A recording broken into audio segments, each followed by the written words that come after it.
नमस्कार, आप देख रहे हैं सबसे बड़ा मुद्दा। मैं हूं आपके साथ राहुल राजपूत। ओवैसी के एक ट्वीट से जो संकल्प मोर्चा में खलबली मची, उसकी गूंज हैदराबाद से लेकर लखनऊ तक आज दिन भर सुनाई देती रही। पहले तो एआईएम ने ट्वीट से अपना फैसला सुनाते हुए यूपी की 100 सीट पर दावेदारी पेश की। उसके बाद आनन फानन में संकल्प मोर्चा के कर्ता धर्ता ओपी राजभर डैमेज कंट्रोल में जुटते नजर दिखाई दिए। सवाल उठता है कि अखिलेश के गढ़ आजमगढ़ से चुनौती पेश करने वाले ओवैसी अब संकल्प मोर्चा में भी अपना खास मुकाम चाहते हैं, जिसकी छाया अब संकल्प मोर्चा पर पड़ती नजर भी आ रही है। क्योंकि अगर ऐसा नहीं होता तो राजभर सफाई के लिए आगे क्यों आते। खैर, सवाल यह कि जिस मुस्लिम वोट बैंक के सहारे संकल्प मोर्चा ओवैसी को किसी करिश्मे से कम नहीं मानता, क्या वो यहां पहले से मौजूद दावेदारों के वोट बैंक में सेंध लगाने में कामयाब हो सकेंगे? सबसे बड़ा मुद्दा में चर्चा आज इसी पर, लेकिन पहले रिपोर्ट। सारी लड़ाई इस ट्वीट से शुरू हुई। भाईजान के इस ट्वीट ने संकल्प मोर्चा के हवाई दावों की चूलें हिला दी। जो फोटो अखिलेश को किनारा कर ओवैसी और राजभर का वायरल हो रहा था, उसमें दरारें सामने आने लगी। जरा एआईएमआईएम के असदुद्दीन ओवैसी के इस ट्वीट को गौर से देख लीजिए। इसमें साफ लिखा है कि ओवैसी 100 सीटों पर चुनाव लड़ने का फैसला कर चुके हैं। यही नहीं, उन्होंने ओपी राजभर को टैग भी कर दिया। ऐसा लग रहा है जैसे मोर्चे के लिए फैसला ओवैसी ले चुके हैं और संकल्प मोर्चा को उन्होंने अपना फैसला सुना दिया हो। अब जो किरकिरी होनी थी सो हो गई, लेकिन संकल्प मोर्चा के कर्ता धर्ता अब डैमेज कंट्रोल में जुटे नजर आए और सारा ठीकरा विरोधियों पर फोड़ दिया। सीटों का कोई झगड़ा नहीं है और जो बयान आ रहा है 100 की, तो हम तो 125 सीट की बात कर रहे हैं। कैंडिडेट भी तो होना चाहिए, कैंडिडेट भी तो होना चाहिए, कैंडिडेट भी तो होना चाहिए। पी के प्रेसिडेंट ने इस बात का ऐलान भी किया कि हम एमआईएम पार्टी आने वाले 2022 के असम्बली चुनाव में हम 100 असम्बली सीट पर इंतखाबात में हिस्सा लेंगे। हमने लोगों से एप्लीकेशन लेना भी शुरू कर दिया। शौकत साहब गांव-गांव, ज़िले-ज़िले, कॉन्स्टिट्यूंसी फिर रहे हैं और हर पार्टी को इख्तियार है कि वो फैसला ले अपनी पार्टी की अच्छाई के लिए। दिन भर सुर्खियां बटोरती इन खबरों के बीच ओवैसी की पार्टी तो सामने नहीं आई, लेकिन ओम प्रकाश राजभर यूपी की सियासत को साधने के लिए हर मंच से रार की आग को शांत करते हुए दिखाई दिए। वीडियो जर्नलिस्ट दीपक राणा के साथ अविनाश सिंह, न्यूज स्टेट, लखनऊ। और हमारे साथ मेहमान सबसे बड़ा मुद्दा में जुड़ चुके हैं। सबसे पहले परिचय करवा देते हैं अरुण राजभर, महासचिव एसपी। इसके अलावा महावेदा नागर, प्रवक्ता बीजेपी, अंशु अवस्थी जी, प्रवक्ता कांग्रेस। आप तीनों मेहमानों का स्वागत है। इसके अलावा जानकारी के लिए हमारे साथ अनिल यादव भी सहयोगी जुड़ रहे हैं। और सबसे बड़ा मुद्दा की शुरुआत करते हैं अरुण राजभर आपसे। जिस तरीके से भागीदारी संकल्प मोर्चा बनाया गया है, ना भागीदारी नजर आ रही है, न संकल्प नजर आ रहा है और ना ही मोर्चा नजर, क्योंकि जो ट्वीट है उसमें साफ लिखा है कि हमने 100 सीटों पर अपने प्रत्याशी उतारने के लिए फैसला ले लिया है। यानी कि ओम प्रकाश राजभर जी से बात नहीं हुई होगी ओवैसी की, इस वजह से ऐसे ट्वीट और बाकायदा टैग भी किया गया ओपी राजभर को। आखिर ऐसा है क्यों? देखिए इसमें स्पष्ट जो उन्होंने कहा है जी कि भागीदारी संकल्प मोर्चा से 100 सीटें लड़ने की बात नहीं हुई है। वो कह रहे हैं कि मैं अपनी पार्टी से 100 सीटें तैयार कर रहा हूं और जब भागीदारी संकल्प मोर्चा तय करेगा, जो सीटें मुझे देगा उसमें मैं लड़ूंगा। ये तो ओवैसी साहब ने नहीं कहा ना, उनके अध्यक्ष जी ने कहा है, प्रदेश अध्यक्ष ने, कि मैं भागीदारी संकल्प मोर्चा 100 सीटें, क्योंकि भागीदारी संकल्प मोर्चा में 10 दल के लोग हैं और 10 दल के राष्ट्रीय अध्यक्ष जब एक मंच पर बैठेंगे तब सीटों का डिवाइडेशन करेंगे कि 403 सीटों पर कौन कितने प्रभावशाली किस इलाके में है, कौन कितने सीटों पर लड़ेगा, वो उस समय क्लियर होगा। यह फैसला नहीं हुआ है कि भागीदारी संकल्प मोर्चा से 100 सीटें ओवैसी जी लेकर के लड़ रहे हैं। माननीय ओम प्रकाश राजभर जी तो कह रहे हैं कि जिसकी जितनी ताकत है, जो जितना मजबूती से भाजपा को हरा सकता है, वो उतनी सीटों पर लड़े, हमें कोई ऐतराज नहीं है। 403 सीटें हैं। लेकिन ओवैसी के आने से दूसरी पार्टियों के गुणागणित गड़बड़ हो रहे हैं, उसमें कांग्रेस भी शामिल है। जिस तरीके से कांग्रेस की कोशिश है कि ना आए ओवैसी साहब और ना बने ये आपका मोर्चा। अंशु अवस्थी जी। देखिए राहुल जी, जी हमारी कोई ऐसी वो नहीं है और ये हालांकि भारतीय जनता पार्टी का षड्यंत्र जरूर रहता है कि जहां उसको वो कमजोर दिखते हैं वहां पर ओवैसी जी को बुला लो, उनसे 2-4 ऐसे बयान दिलवा दो कि जिससे मामला गोलबंद हो जाए, पोलराइजेशन हो 2017 में तो नहीं जाए। बुलाया। लेकिन कांग्रेस पार्टी श्रीमती प्रियंका गांधी जी उत्तर प्रदेश के मुद्दों पर चुनाव की तैयारी में कांग्रेस पार्टी पूरी 403 विधानसभा सीटों पर जा चुकी 2017 है विधानसभा में और तो हमने बीजेपी ने अपनी नहीं तैयारी बुलाया शुरू कर ओवैसी दी। साहब को कि आइए आप चुनाव लड़िए। मुख्य विपक्षी भूमिका के रूप में कांग्रेस पार्टी ही है जो भारतीय जनता पार्टी से लड़ रही है। आप देखिए जिला पंचायत के चुनाव में क्या हुआ, एक जो विपक्षी पार्टी होने का दावा करते थे वो उनके जिला पंचायत सदस्य बचे नहीं, भाग गए। तो सिर्फ और सिर्फ कांग्रेस पार्टी है जो मुख्य विपक्षी की भूमिका में बराबर लड़ाई लड़ रही है।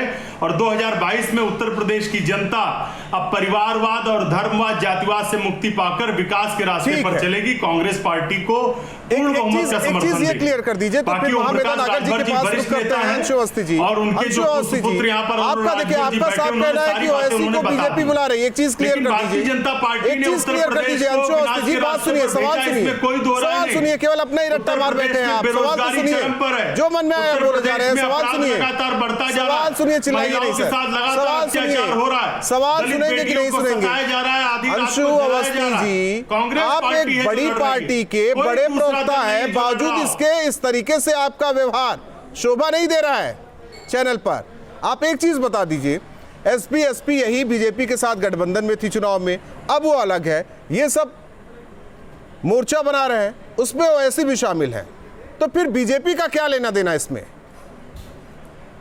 नहीं, इसलिए कि अभी देखिएगा, अभी राजभर साहब एक वरिष्ठ नेता हैं और वो सोच समझ कर निर्णय लेंगे। उनके बेटे अरुण राजभर जी ने सारी बातें बता दी, लेकिन सभी को पता है, बिहार के चुनाव में देखिए आप, चाहे बंगाल के चुनाव में देखिए, भारतीय जनता पार्टी के लिए काम करते हैं। अंशु अवस्थी जी, अंतर्यामी जक्का स्वामी, आप लोगों को सब कुछ पता है, केवल बीजेपी को नहीं पता है। महामेदा नागर जी, आप लोग को कुछ नहीं पता है, बाकी विपक्षी दलों को सब कुछ पता है। सब पता है।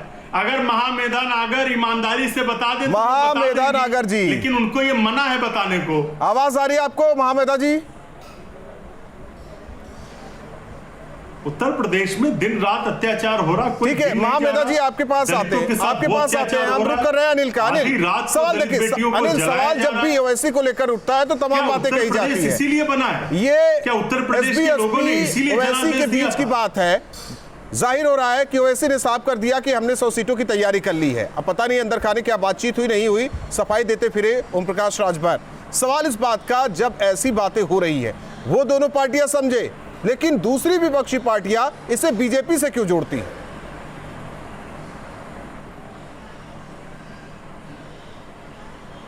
ये सारी कंट्रोवर्सी खड़ी हुई है ओवैसी की पार्टी की तरफ से, और जो राजभर पार्टी ने इसको जिस तरह से डिनाई किया है, उसमें यही बात कही जा सकती है कि सूत न कपास और जुलाहों में लट्ठम लट्ठा। अभी 10 दलों का इनका भागीदारी संकल्प मोर्चा है, और चुनाव आते आते ये कितने दलों का रह जाएगा, मोर्चा कहाँ जाएगा, इसकी कोई गारंटी नहीं है। क्योंकि अभी भी कहा जा रहा है कि जो सुहेल देव भारतीय समाज पार्टी है, उसकी अंदर खाने बात समाजवादी पार्टी से भी चल रही है, और बीजेपी के भी लोग कह रहे हैं कि अभी वो अंदर खाने ट्राई कर रहे हैं कि एक बार फिर से बीजेपी के पाले में आ जाए। तो अभी 8 महीने हैं, और कौन सा दल अपना नफा नुकसान देखते हुए किसके साथ जाएगा, इसकी कोई गारंटी नहीं है। मुझे लगता है कि अगर सुहेल देव भारतीय समाज पार्टी को आज भी बीजेपी ठीक ठाक सीटें ऑफर कर दे या समाजवादी पार्टी ऑफर कर दे, तो ये मोर्चा अपने आप ही बिखर जाएगा। अब सभी जो संकल्प भागीदारी मोर्चे के जो भी जितने भी घटक दल हैं, खासकर उसमें सबसे मुखर सुहेल देव भारतीय समाज पार्टी, और कह रही है कि वो 50% उनका वोट बैंक है। बहुत अतिशयोक्ति वाली बात हो गई है। सभी जानते हैं मुख्य लड़ाई जो है वो एसपी और बीजेपी और बीएसपी, ये 3 दलों के बीच है। बाकी सभी जितने भी दल हैं, चाहे छोटे या बड़े, वो दर्शक दीर्घा में इस वक्त मौजूद रहकर ये लड़ाई देखेंगे। लड़ाई तो सब लड़ सकते हैं, कर रहे हैं, लेकिन हकीकत लड़ाई तो सब लड़ सकते हैं, जितनी पार्टियां हैं लड़ाई तो सब लड़ सकती हैं। लेकिन ओवैसी के आने के बाद ये तिलमिलाहट क्यों विपक्षी दलों में? एसपी के साथ तो वो जा रहे हैं, बाकी दलों में तिलमिलाहट क्यों है, ये समझना बेहद जरूरी है। एडवोकेट कपीश कुमार प्रवक्ता हमारे साथ समाजवादी पार्टी के जुड़ चुके हैं। 1 मिनट रुक जाइए अंशु अवस्थी जी, बहुत वक्त ले लिया आपने के बीच में। एडवोकेट कपीश कुमार जी, एडवोकेट कपीश कुमार जी, अगर आ रहे हैं ओवैसी एसबीएसपी के साथ, फिर दिक्कत क्या है? हालांकि उन लोगों में दिक्कत हो सकता है मोर्चा बिखर जाए या मोर्चा एक साथ ही रहे, गठबंधन उनके साथ रहे, भागीदारी एक साथ रहे।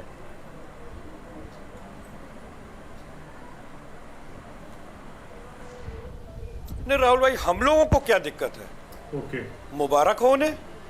लेकिन जो स्टेटमेंट्स अलग अलग आ रहे हैं और बड़े सोचे समझे आ रहे हैं, तो बात इस चीज़ की है, ये तो प्रश्न उनका है।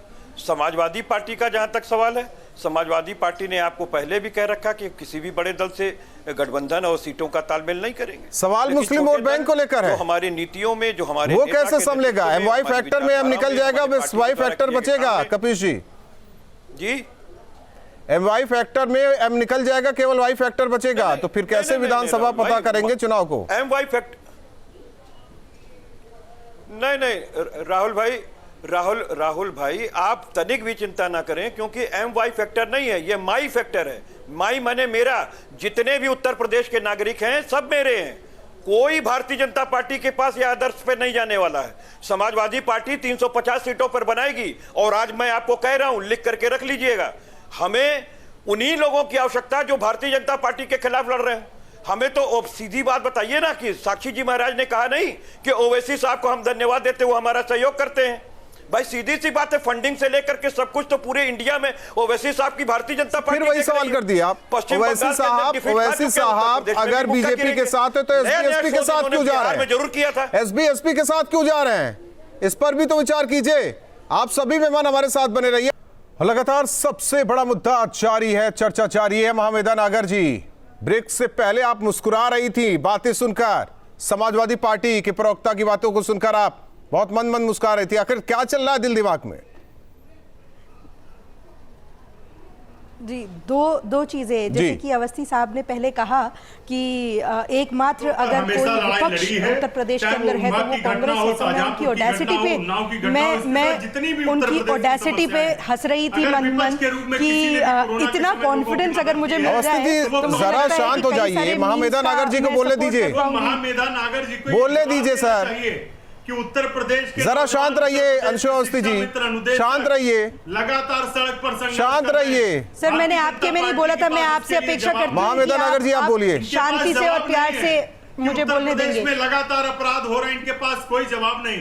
अरे आप जवाब दीजिए ना। उत्तर प्रदेश में बेटियों को जवाब तो दे रही है, शांत होकर सुनेंगे तब जवाब मिलेगा। आप सुनने की क्षमता रखिए भाई साहब। मैं आपको सभी जवाब यहां से देके जाऊंगी। आपको मैं पूरा निश्चिंत कर करके ही यहां से इस डिबेट से उठूंगी, पर आपसे मैं सिर्फ 2 मिनट का समय मांगूंगी। आपकी बात को मैंने बहुत ही ध्यान से सुना। आप प्लीज अभी चुप हो जाएं, मैं ताकि अपना विषय रख सकूं। महामेधा जी बोलिए। अपराध जी, सबसे पहली बात राहुल भैया, ये मुझे लगता है कि कांग्रेस के लोगों को मैनर्स नहीं अंशु अवस्थी जी जरा शांत रहिए, शांत रहिए, अपनी बात को थोड़ा शांत रहिए। क्यों ब्लड प्रेशर हाई कर रखे अपना? शांत रहिए, सुनिए, चर्चा हो रही है, सुन लीजिए। लोगों की जान चली गई ऑक्सीजन की वजह से। महामेधा नागर जी, महामेधा नागर जी, आखिर ओवैसी के आने से विपक्षी दलों में खलबलाहट क्यों है?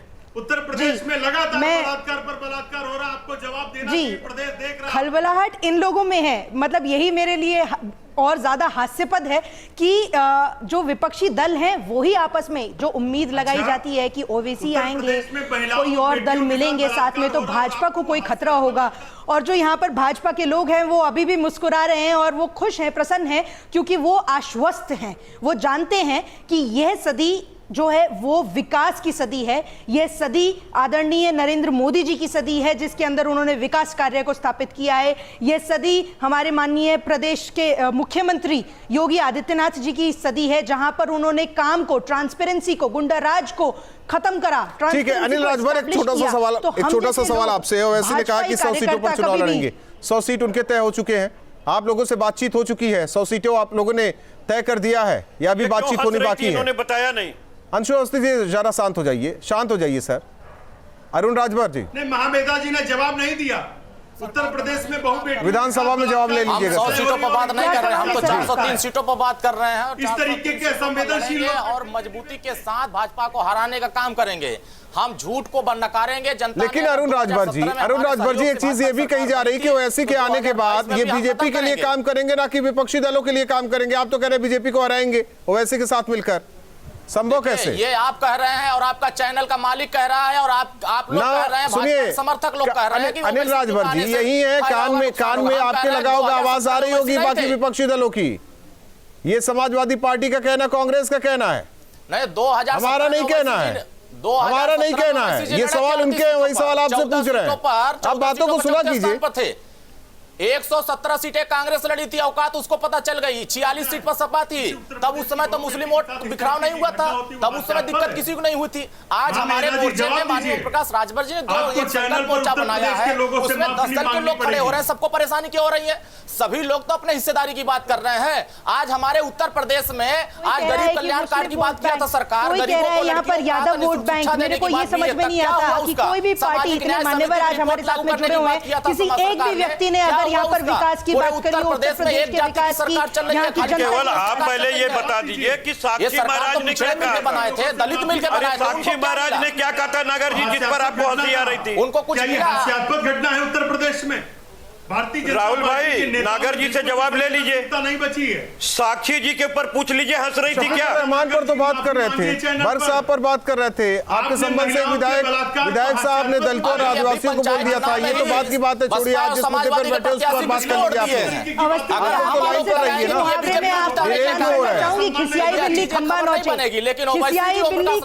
चलिए, आप चारों मेहमानों को बहुत बहुत धन्यवाद हमारे साथ जुड़ने के लिए। अनिल, आपका भी धन्यवाद। जिस तरीके से ओवैसी एक ट्वीट करते हैं और 100 सीटों की बात की जाती है, जाहिर तौर पर भागीदारी संकल्प मोर्चा में शामिल और भी दल हैं, और ऐसे में इस ट्वीट के बाद जिस तरीके से राष्ट्रीय अध्यक्ष एसपी के ओम प्रकाश राजभर ये कहते नजर आए, ऐसा कुछ नहीं, हम तो 125 सीट दे देंगे, पहले कैंडिडेट तो लाए। अब इसमें यह समझ में आता है कि दरार पड़ने लगी, लेकिन दूसरी ओर विपक्षी दलों से जब कुछ पूछा जाता है तो उनका कहना है कि ओवैसी साहब तो बीजेपी की बी टीम है। खुद समझ ले, खुद समझ जाए कि उत्तर प्रदेश की राजनीति किस तरीके से होती आई है। क्या ये दर्द, ये पीड़ा विपक्षी दलों को इसलिए है क्योंकि ओवैसी उत्तर प्रदेश में एंट्री कर रहे हैं, और ये डर विपक्षी दलों का है कि कहीं उनका वोट बैंक खिसक न जाए। सबसे बड़ा मुद्दा में बस इतना ही। रुकते हैं कुछ पलों के लिए, खबरें जारी।